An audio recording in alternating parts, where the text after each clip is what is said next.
Hey, it's Stacey with Bridges 52.7. I wanted to chat about Jungle Cruise that came out from Disney with Emily Blunt and Dwayne Johnson. It's cute, it's fun, it's kind of like the Amazon version of Pirates of the Caribbean, but in all of the ways, in that it's cute, fun, adventurous, but also has these kind of curse, demonic kind of elements as well that could be really scary. So that's the first thing I wanted to mention was you have men under the curse who, one of them is made up of bees, another one has snakes that literally, like, he seems normal. It's not like Medusa where they're like they come and burst out of his skin, and it's kind of gross. And I would say super scary. The pestilence thing is all intriguing to me because you have verses in the Bible talking about pestilence in association with the demonic. You also have the plagues. Satan himself was turned into a snake. So there's often a correlation.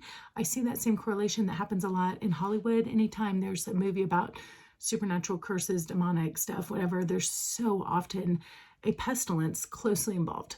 Snakes, crows, frogs, cockroaches, spiders, whatever it may be. I also taught a Bible study in the jail for a while, and frequently some of the girls would start talking about like having supernatural encounters, and sometimes they were demonic in nature as they were on drugs or different, just dealing with really evil kinds of stuff. And one day it was interesting, somebody started talking about a pestilence being kind of connected and with this demonic thing that they were sensing. And every one of the girls in the room had an identical experience, and every time there had been some sort of pestilence connected, some sort of creepy crawly something that was just out of the ordinary. So I'd say that just because I think when we see it in Hollywood, it's probably more accurate than we realize. It seems like just a good storytelling device, but I'm not sure that it's not actually more accurate in reality than we realize. That being said, I guess my discussion in my own head with the Lord has been around how do I deal with movies that deal with this kind of like curses and demonic element? Is that okay for me to go watch, especially in a movie like this where in the end good wins, things are defeated, because that's biblical. There are curses and demonic and whatever. The Bible's all about that kind of stuff. I mean, not about it, but it's all throughout the Bible. But then God wins, right? So in some ways, it's in keeping with kind of the biblical narrative of storytelling.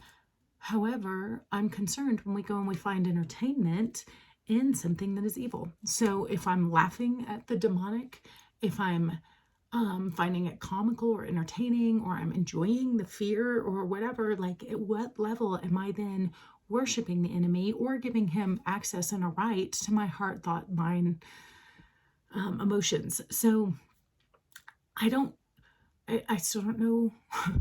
I will say the more I walk with the Lord, the more sensitive I'm actually getting to some of those things, not the less. I'm getting more sensitivity to those. I'm getting more cautious, not out of fear, but I think out of wisdom. And as I'm just getting to the point, Matt Chandler used to say, what are the things that stir your affections for Jesus?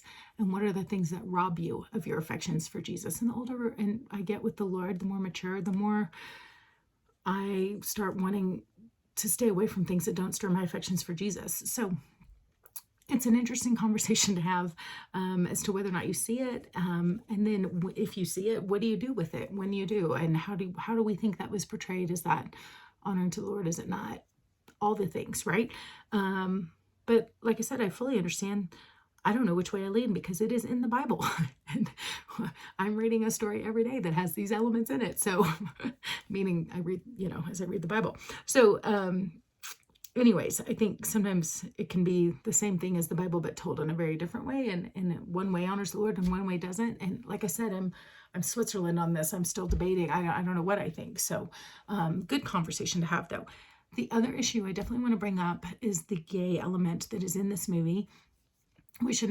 I was not expecting that, but at the end of the day, I'm like, right, this is probably going to be the new norm ever since they kind of broke water with broke into the headway with the Beauty and the Beast movie that came out, which I said then was a bigger deal than you would think because it set up precedent, and probably a lesser deal than we think because it wasn't nearly the it was much more subtle than everyone was expecting. So it kind of passed more subtly, but I think that was strategic because now the door's open and they keep doing it subtly, but it's getting bigger and broader, kind of the push here. So all of that to say, the way it plays out, The Rock is asking the brother of Emily Blunt's brother comes with her, and he is definitely not an adventurous person.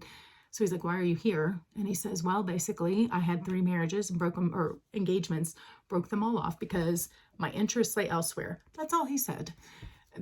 He doesn't flirt with anyone. He doesn't, he's definitely effeminate about things, but he's not hitting on people. And it could be way more in your face than it was.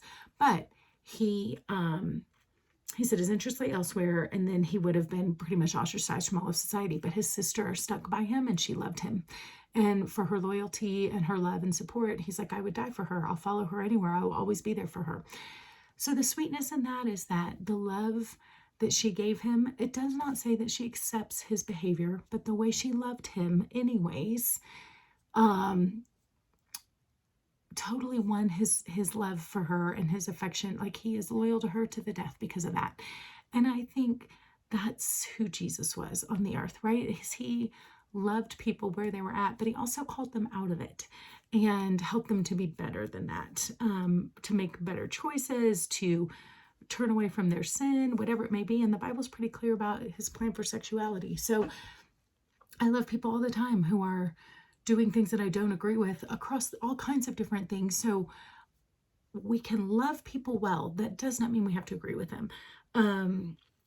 This movie, though, is going to bring up some conversations, or give you an opportunity to have some conversations with your kids if you're going to go with them, or if they're going to see it, as to what do we think about that? What does the Bible say? Is this right or wrong? How do we love? How do we respond? And I don't want to get to that point where my feelings of sympathy dictate what I believe is true.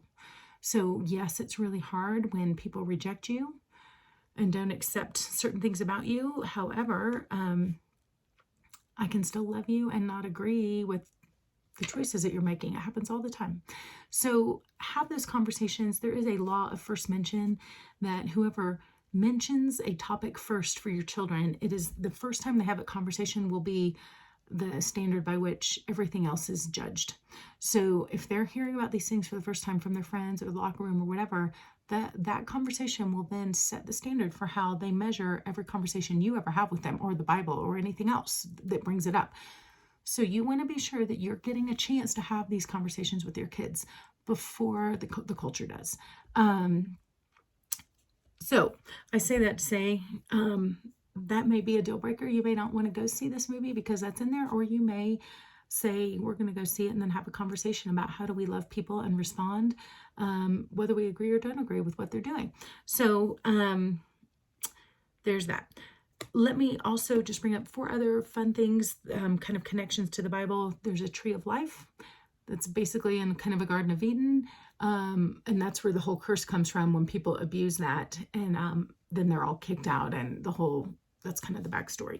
So there's a great connection there to Genesis.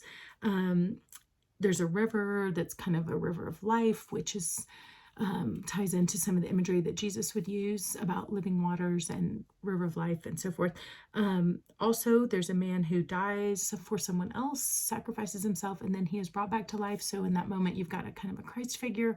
And then my personal favorite is the millstone. In Judges 9, there's a story about a woman who drops a millstone over a wall, and it kills King Abimelech, who is evil. There's a man in this one who is under a wall, rock falls on top of him and kills him, and very much reminded me of that story in Judges 9. So, which is just kind of, it's not every day you have a obscure reference like that in the Bible to bring into a movie review. So lots of interesting things to kind of talk about. I'm just more interested at this point for this movie in bringing up the topics that are worth discussing.